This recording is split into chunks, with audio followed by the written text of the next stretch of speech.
Two, one. Okay. And now we should be live. Hi.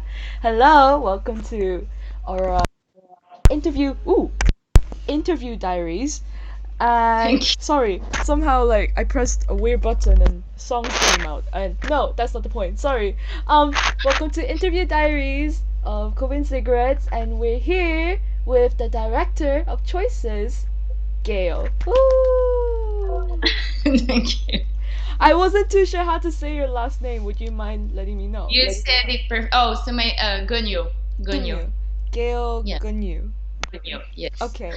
Gail Gunyu. Woohoo! How are you? I'm fine. I mean, like, yeah, I'm fine. It's starting, as you know, to be a bit cold in Hong Kong these Yeah. days, and but apart from that, it's all right. Yeah. That's good. And shall You? we discuss about choices today? Yes, of course. Now let's start off Okay. with a simple question of how was it like working with the team of Yu and Kim and working with the writer um James. James. Yeah. James? Is it James? James McLean. Yes. Hell yeah, I got the name right. Woo, I'm good. It was really great. I think right at the start there was really a good I don't know, chemistry that operated, and there was it was, yeah, I mean, I had some doubts before because it was the first time I was doing really something on Zoom. I mean, I had been teaching some drama classes on Zoom. I had been doing some stuff, but like it was, I guess, the first time that I was like, yeah, doing something with, adults and professional actors and well, actresses in that case. And it was really good. They are both the actresses are really talented. And they were doing, I mean, I really loved the way they portrayed both their characters. The casting process was great, and working with James, I might say I was a bit terrified at the beginning because I thought it was such a brilliant play that, yeah, I think it's really a brilliant play, and I really wanted to give justice to this work, So yeah. Well, that's good to hear that you want to give justice to this work. And now I want to like talk more about what are the process that you went through doing this, cuz it's not really theater. It's not doing a live play. It's now on Zoom. So Mm. it must be a different medium, and like you must have there must be like a different approach to it than you would usually do. So what did you do with it? Thank you for this question. It's I wondered a lot about this. I wondered a lot about this because, yes, it's theater, but it's online and it's recorded. So how do you make it different from a movie or a web series? And where do you draw the line? Where is the boundary? And that was really something that, I kept thinking about, and I kept thinking about. And my own approach to theater is movement. I'm somebody who was very interested about movement, so I think that was my answer to that. That although because of the play itself, both my characters were, constantly in front of their screen most of the time, and I could have used different angles of the videos. We discussed about that actually a bit on WhatsApp, but so yeah, that was trying to having them not necessarily being naturalistic. So bringing a bit of this physical theater approach on this. I think that's where I wanted to go, to draw this difference between, well, it's still theater, even though it's online and recorded. It's not a movie, it's not a short.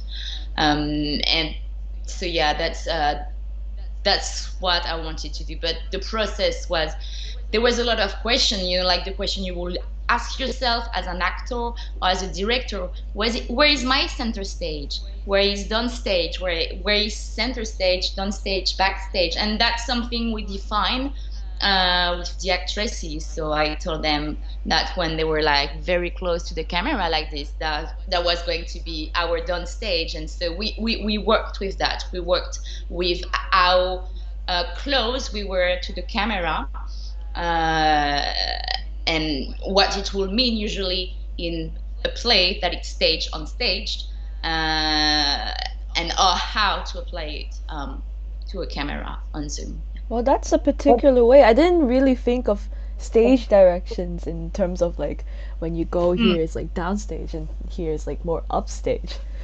yeah. Wow, I never thought of it that way. That's actually kind of a cool way to just bring back the, basics of like theater, and that's really cool. And I also want to talk about like what kind of physical theater did you focus on, like because there's a numerous kind of techniques such as Meyer Holtz and Mm. also Laban's movement and that kind of stuff. So what did you focus on?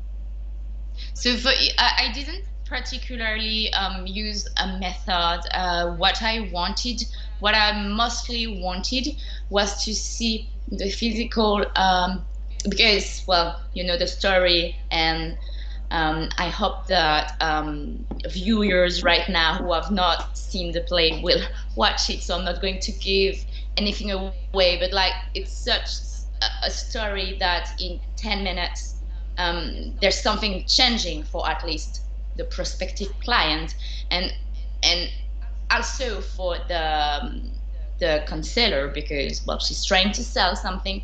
What I really, well, I divided in my with them the play in three parts, and we worked on how the body of each character is going to be different, and are they going to hold their body, their posture differently through the process. But I did not really use a specific. It was not Lecoq based or Meyerhold based. It was more like how I could apply. Of course, you couldn't go as big as on stage again, and Mm. I still wanted it to be subtle. This physical touch is not something that you will notice when you watch it. But I'm kind of a very precise person. So, but of course, we also had a lot of normal approach, like psychology of the character. I used with them some Sanford Meissner tools as Mm. well. I have my personal hack on the repetitions, so that kind of stuff. I mean, it was really, really interesting because even though it was on Zoom and we were basically on different timelines, Kim was in New York. James joined the castings and then the first rehearsals and then the last ones was in Vermont. And both Yu and I are in Hong Kong. And like, so it was basically hot hours for everybody, the time we could set rehearsals. Not something, you will, the kind of hours like very early in the morning or very late in the evening, not something you will necessarily have in terms of hours in any other project. But that was very interesting. And I don't know, I think there was a chemistry that worked at the really, really beginning. Wow. That's really good to hear in terms of that because it's really hard to recreate like the same chemistry you would get when you go Yeah. doing on stage. So the fact that you try to do that, because I heard from other directors they have their own different ways, and yours also just as unique as everyone's. Is really cool. And I want to talk about because everybody like when Nicole gave people plays, like she gives like Mm, a range of like what to choose from. What made you decide to do choices? mm. So she sent me, I don't know, probably something like 7 or 8 different plays, Nicole, Ooh. and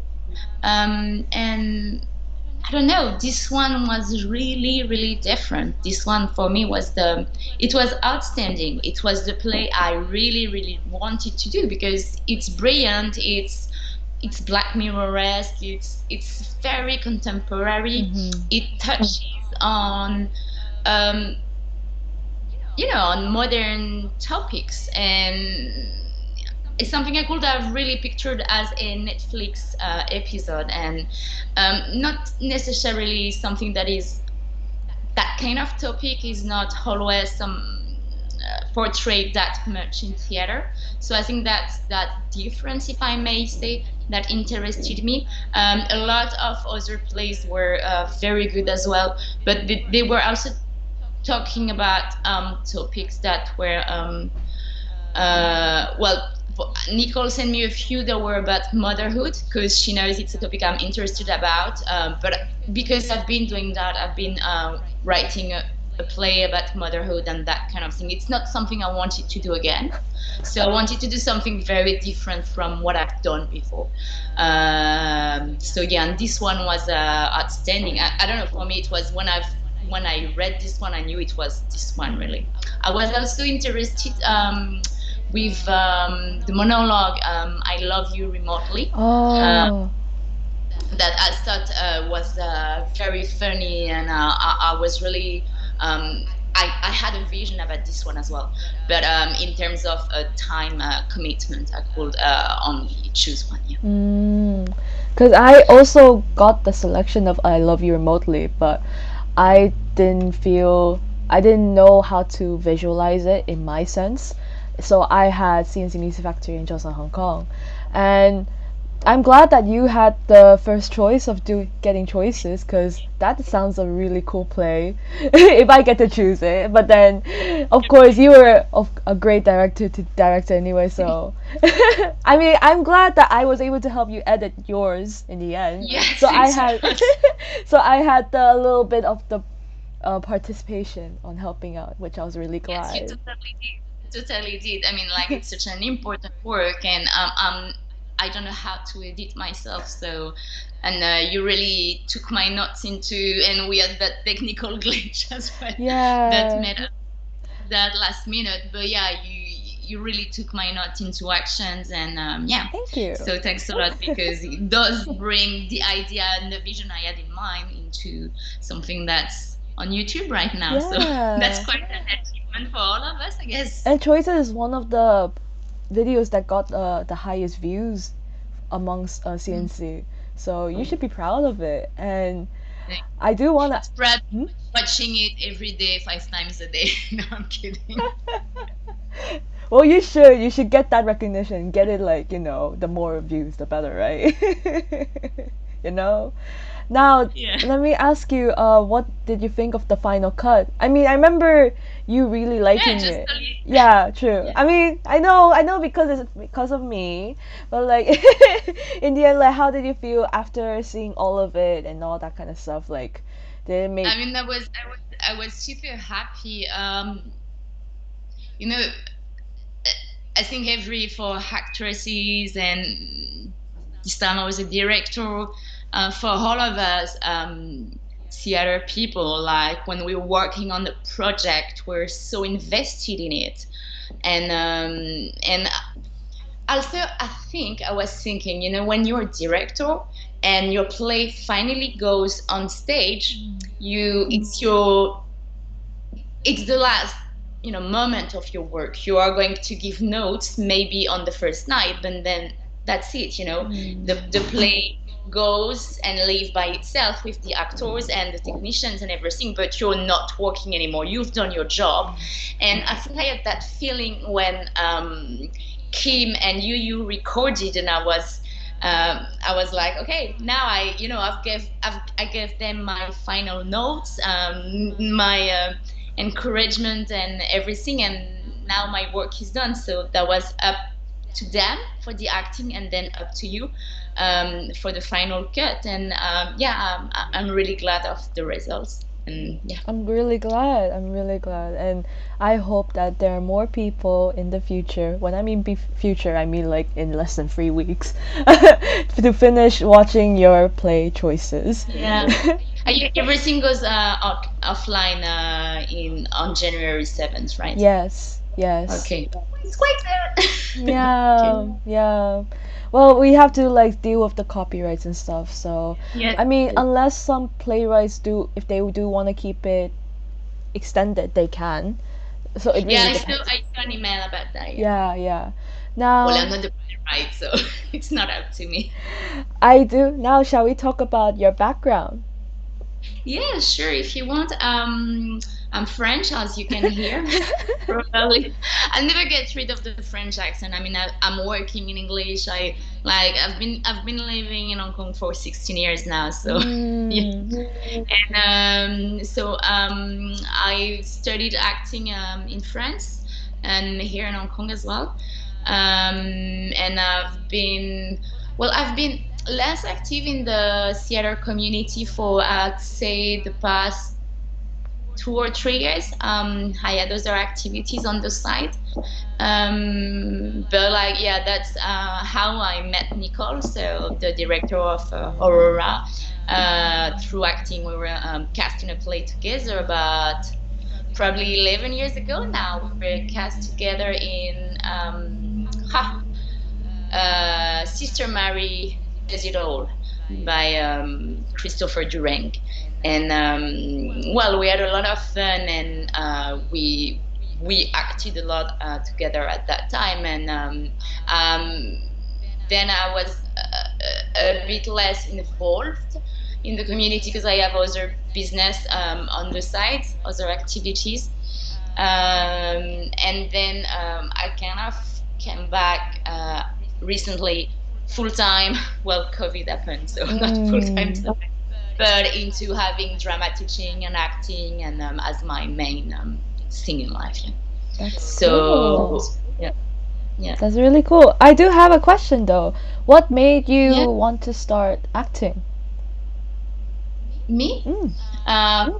when I think it was when I was 6 years old or 7 years old, something like that. I don't know. We like school show, something like that. A play. I think I played a Cinderella or something like that in a funny rendition, like it was a parody of fairy tales, and I liked that feeling on being on stage, and the fact that you do make people laugh or cry. I liked learning the lines, the rigor of it. Well, obviously not when I was 6 years old, but I don't know. It's theater, drama. It's something I don't know. I just have a passion, and when you first meet your passion in life, and sometimes you don't really know why, but just knew, yeah, just knew when I was 6 years old that yeah, that theater was going to be an important part of my life. Yes. Oh, that's actually cute. That's a bit cheesy. That sounds very cheesy. No, it's not. The fact that Cinderella, the story of Cinderella, had brought you to the journey. Funny Cinderella, it was not, the cliche of me acting a little princess. Hey, Cinderella is a pretty good play. It's a pretty good play. I did Cinderella before, during when I was like 17, and I played the horse. So. Okay. Well, as they say, it's not about the part, it's about there are no small parts of Yes, of but course. I was amazing horse, so. Of well, course. actually, one of the parts I am very proud about is a two lines made in the irresistible rise of Arturo Wig. And I was ensemble, so I was playing a lot of different characters, and it was a very physical theater, a lot of movement based. It was a movement based direction, and I had this maid part, and she was only saying two lines, but I had to make her physically very, very different from the reporter I was playing, and I think I was also playing a gunman and stuff like that. And it took me a lot of time to find her.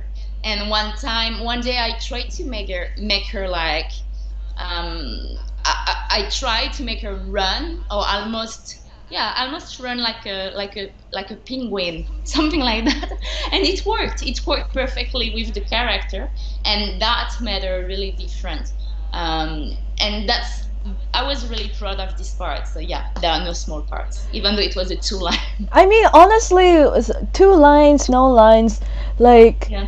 it's honestly a good role in the end because you're the one that has to play the most important part where you have to multi-role and play dynamic characters in one play and just differentiate yourself. So you did. I mean, I haven't seen it, but hopefully I get to, and I would love to see you perform one But day. that's, yeah, that's generally my attitude. Like, because I've been working corporate as well quite a lot, and sometimes I've seen people complaining about their job descriptions. I'm like, well, a job is what you make out of it. Is, I mean, like, I'm not, but like, you can always change the job description. So, and the two Mm. lines can be as interesting as something else. Yeah. Of course, it's you to make the decision of how you make it important. And I do want to talk more. Yeah. Moving on, we can talk about something that I have looked into your bio because I edit everyone's bio. And I don't eat pineapple on my pizzas, by the You way. like I pineapple on I do. pizza? No, I don't. I said I Oh, don't because thank I God. know it was Okay, good. because I know I remember the joke. Well, that's an insider joke. Sorry, It's people. But Isabella threatened everyone not sending their bios on time. That she would write on their bios that their main passion in life was pineapple pizzas. Yeah. No, I wow. prefer my pizza with mozzarella cheese and tomato sauce. Oh, tomato and cheese sounds great to me. Now, I do want to talk about in your bio, you said that you like to tackle a lot of Hong Kong beautiful trails. Uh, I want because I recently got into hiking, and I Yeah. want to know where was a place that you recently been walking or tackling? Okay, so tonight, actually, I just came back home 30 minutes before our interview, Wow. and I was doing a night hike. So actually, it's the same than you. I discovered hiking. Well, I've done hiking before, but like, I really fell in love with hiking during COVID, because even though we've never had a full lockdown in Hong Kong, we had partial lockdown, and at some point, all my teaching gigs got cancelled. Mm. Restaurants were closed. Everything was closed. We were really encouraged to not socialize, and because I live in the countryside, I live in the New Territories, I'm surrounded by trails. Mm-hmm. So then I started doing that, and I realized I liked it. And yeah, so now I'm kind of addicted to it. I hike at least every other day. And yeah, as I Wow. said, like, I was doing a night hike just before now, and I was in Clearwater Bay Ooh. at the High Junk Peak. So I was basically, it's a night hike, so I was by myself with my head lamp. That's scary. That's scary going hiking at night. Um, so what I did, I went to Mount Shan Yeah. and I went to the Nong Ping Shan, the Yeah. La Mekla Trail. Yes. And then I went to the wrong route and I had to climb up the mountain. I had to use my hands. And as someone who never had hiked before, it Yeah. was a That's an achievement, right? Yes. achievement, but it was hella scary when I went down. I understand. I fell Understand. twice. Did you? Okay. It's a question of balance, but I'm really, really slow when I go down Same, from yeah. peaks, and because it's well, it's you have to be slow. Yeah, Yeah. because you have to do in your own pace where you feel comfortable, and if you're not, you're screwed.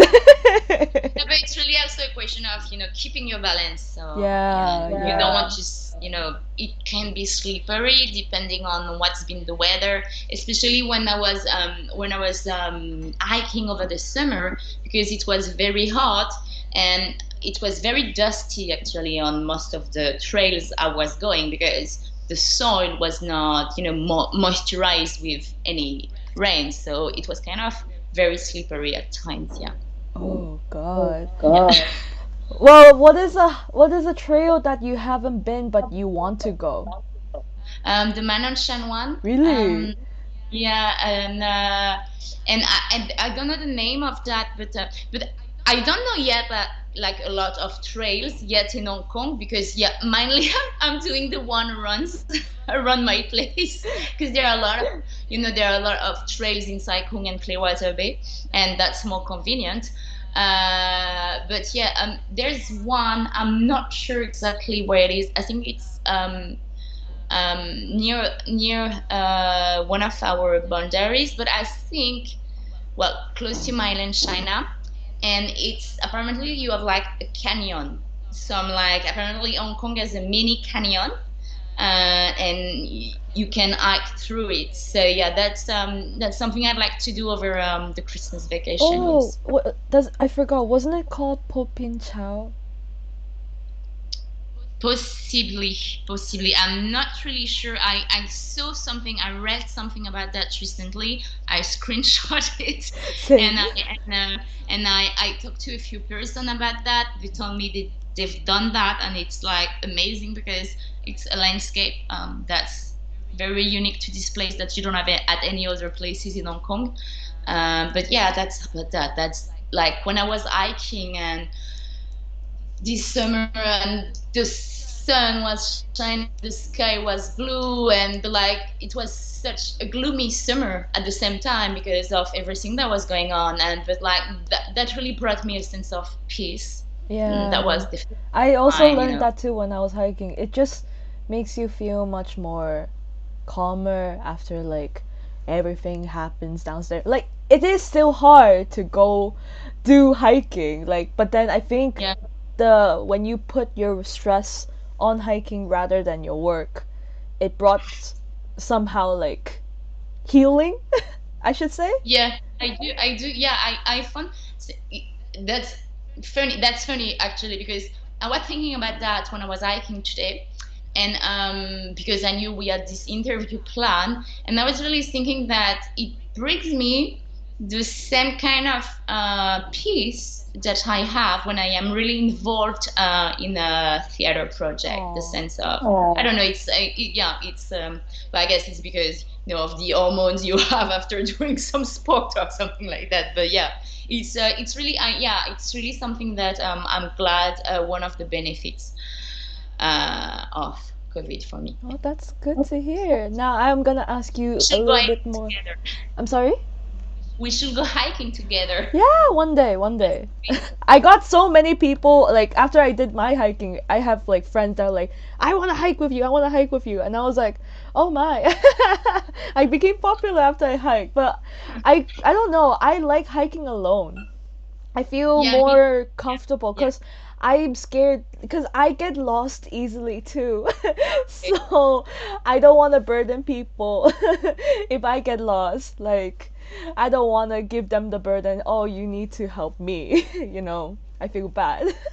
And I think I'm just self-conscious about that. And I think we should move on to the next topic. Yeah, Now, all right. what is your favorite production that you were in? Oh, that's a tough question. You should have told me. All right, then I'll give you an easier one.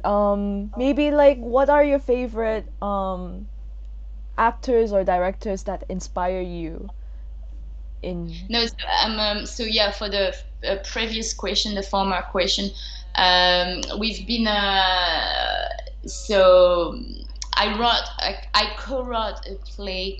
I think it was, well, it's back to 2013 actually, and actually, as I told you earlier, it was something about motherhood. It was a comedy. It was a light comedy, but it was about being pregnant in Hong Kong because I've been pregnant in Hong Kong and the experience of that. And it was funny. We interviewed a lot of women who had given birth recently because I Whoa. didn't want to be based only on my own experience. But it's a work that I co-wrote with Megan McCurgan. And it was very funny. I'm proud of this one because probably it's the only time I was doing a triple threat because I was acting, co-producing, and co-writing. So and we got great actors. Yeah, So it's but like there's a lot of production I'm proud about. that's But yeah. cool. And I want to ask, is it like verbatim theater? Because verbatim theater is like gaining a lot of information from interviews and then using their words to make a play out of it. That's called verbatim Okay. theater. Like, Okay, no, okay. Verbatim theater. Yeah, I mean, yeah, definitely there were a lot of sentences or of lines in the play that came from things people had told us, and then there were some things that we only imagined for the play. But yeah, partially based on that. that's really cool I've been, though. That's really yeah. cool. Yeah, I remember this. There was this. Well, no, it's going to be a too long story to explain you, but yeah, there were things that I was really writing down and remembering that a friend had told me that, or one person we interviewed told us that. Yeah. Well, I can't wait for your play to debut one day, and I hope to get to see it. No, it was we played it back a long time ago. We played Oh, it in 2013. oh man, So oh, okay, never mind. no, so I said because your question was in the past, I and was no, we thinking it was played it. like something you are in the middle of writing, but okay. No, no, no, no, no, no, no, no. I think I spoke at the past tense, right? No, no, it's something we did about a decade, not a decade ago, because that was when my son was 1 year old or something. And but Oh. honestly, the thing is, we've been thinking with Megan to do number two, like to change a few things and make it more actual, no, because things change and it's already Mm. material that is almost 10 years old.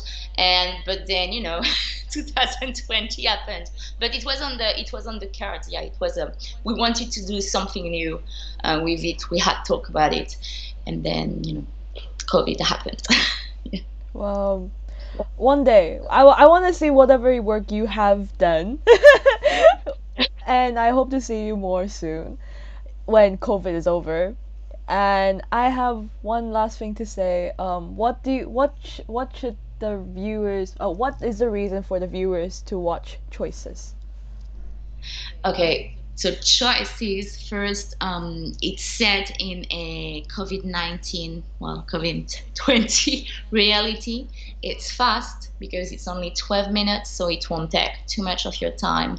It will make you laugh and it will make you think at the same time. So I think there are a lot of good reasons to see choices. So please do watch it. It's funny, dark, and it will make you think and laugh at the same time. That's a really nice way to end this. And thank you for interviewing with me. Thanks a lot for having me, and see you on the trail soon then. Yeah, thank you so much. And I'm going to end the interview in three, two, one. Yep. Bye